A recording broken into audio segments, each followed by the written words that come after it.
everyone, and welcome to this surgery Q&A session with Saurabh Sinha.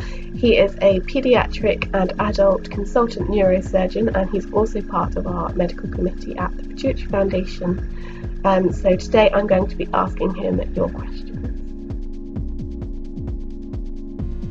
So I'm an adult and paediatric neurosurgeon. I will do anything that affects head and spine in children and adults.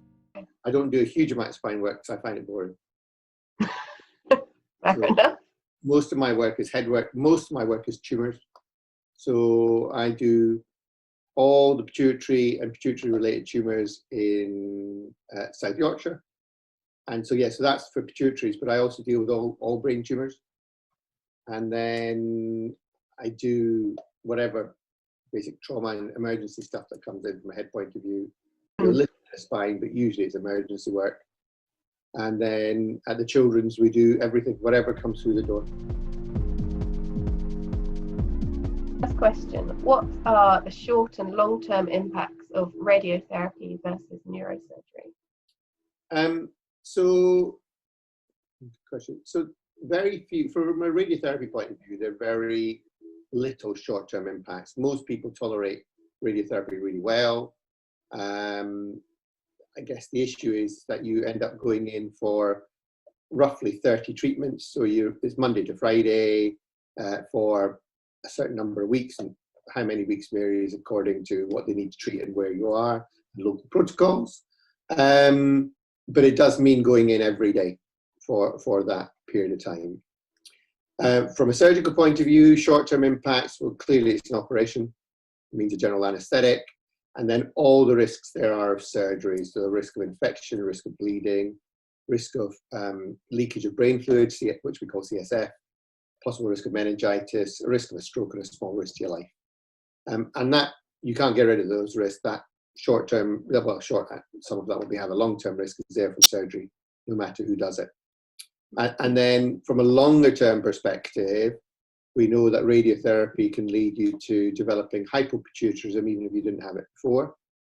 And that can take many, many years to actually present. So you could be fine for 5 or 10 years and then find that your pituitary stops working many years down the line. From a surgical point of view, again, you can create hypopituitarism, which can have a long-term impact on the rest of your life. Clearly, if you've caused any disability from the actual surgery, that's going to have a long-term impact. But if surgery's been straightforward and you've not had any complications from it, then actually there's no real long-term impact from surgery apart from it if we've made you hypopit. How do the risks of surgery change for each repeated procedure? To a large extent, they don't. The risks of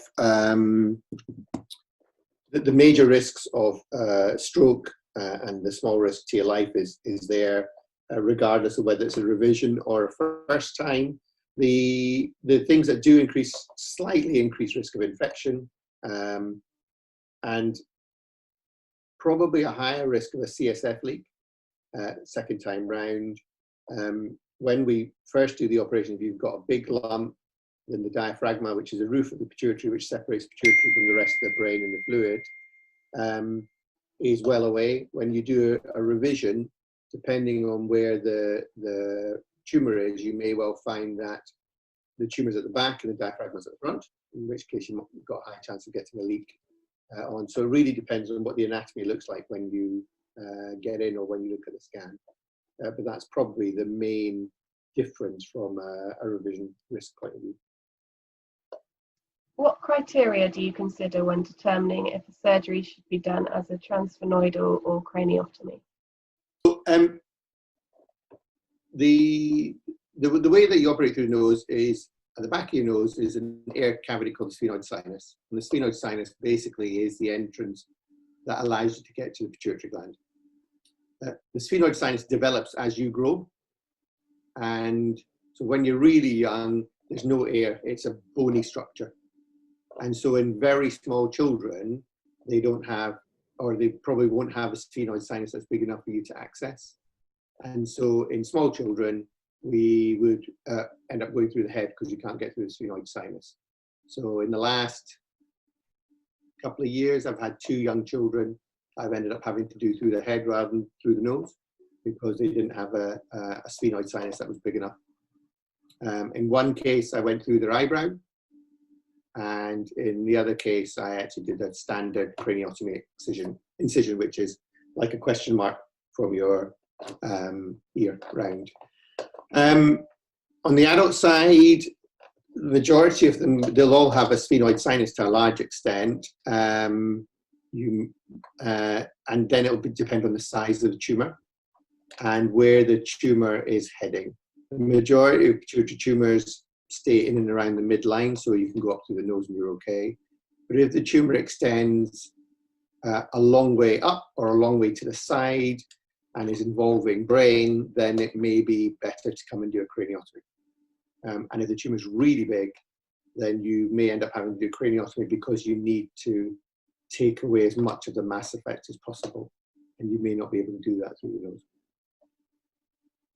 My consultant is reluctant to operate on my prolactinoma for a second time despite rising prolactin levels. Is there a good reason to avoid operating? So there's several reasons to avoid operating. If the operation was really difficult first time round and you weren't able to get it out, then there's no point having a second go, because actually the best time to get a tumour out is first time usually. It may be that the tumour is in the cavernous sinus, so that's the part of that's a structure that's on next to the pituitary on either side, and within there sits a lot of very important structures. So the carotid artery, which supplies a large amount of blood to your brain, and several nerves, most of which help movements of your eye. So the tumour is invading into the cavernous sinus. It's not an easy place to operate on with, and it's got a significant amount of risk. And then, so those would be the 2 main reasons. So it's the kind of the safety of doing the operation and how easy was it first time around. Because if it was a very difficult tumour and you didn't get it first time, then you're not going to, the likelihood is you're not going to get a second either. And then the other thing is, the big thing with prolactinomas is they respond well to medical treatment. So we don't usually operate on them if we can avoid it. What precautions do adrenal insufficiency patients need to take before, during, and after anaesthesia? So patients with adrenal insufficiency, if they're having any sort of major event, and that includes surgery, need to increase their hydrocortisone, what we would call sick day rules. I think most adrenal insufficient patients would understand that. From a hospital point of view, if a patient's coming in for surgery, we would automatically give them a fairly large dose of hydrocortisone on induction, so as they've been put off to sleep. And then usually what we will do is after surgery, we will increase their hydrocortisone for several days after the surgery, depending on how well they are. Clearly, the better they are after surgery, the quicker they recover, the quicker you can bring their steroid levels back down to normal. In the children and adult hospitals here, we have a tendency to give them about 3 times, so triple dose. But it really, a lot of that really depends on how well the patient is and how major the surgery is. But yeah, you would make sure that they got extra, both on induction and afterwards. My knee operation keeps being delayed as my surgeon insists I need an intensive care bed on standby as I'm cortisone dependent. Is this necessary? No, it's not necessary. So long as you've got adequate cover with hydrocortisone, there's no reason why you can't be managed on whatever the standard post-op bed is. We've got lots and lots of patients who've had pituitary tumours or who need hydrocortisone who get managed perfectly adequately without needing intensive care. Again, the thing is, make sure that they get a large dose on induction. So we would normally give 100 milligrams on induction of anesthesia, and then, as I said, if you put them on triple dose for a couple of days afterwards and then wean down as they are, there's no reason why they should need a specific intensive care bed. Great. If I don't plug the fact that you can always find a friendly endocrinologist, I'm going to get shot. So if in doubt, find a friendly endocrinologist and they will give you the appropriate advice. They're really easy to find. Certainly in Sheffield, there's absolutely no difficulty getting endocrine help as and when you need it. And those patients just need a phone call to your endocrinologist and they will sort all that side out. I didn't get paid to say that. You didn't get paid? Wow. You need to get some cake out of that at least. My daughter has a hypothalamic hamartoma, which is pressing on her optic nerve and being monitored regularly as they want to avoid operating if possible. My question is, when does it become a problem? So hypothalamic hamartomas are rare. They classically present with something called gelastic seizures, which are seizures that make you laugh, uncontrollable laughing. And like most people with seizures, the first management is medical. So if you're having lots of seizures and can be managed medically, then there's no requirement for surgical intervention. Hypothalamic hamartoma is not the easiest operation in the world because it's in a difficult place. And so I can understand why people might want to avoid operating. It's the reason they're called hamartomas is because they don't have a tendency to grow. So if the tumor isn't growing, and there's a high chance that it won't grow, it's possible that her daughter will never need an operation.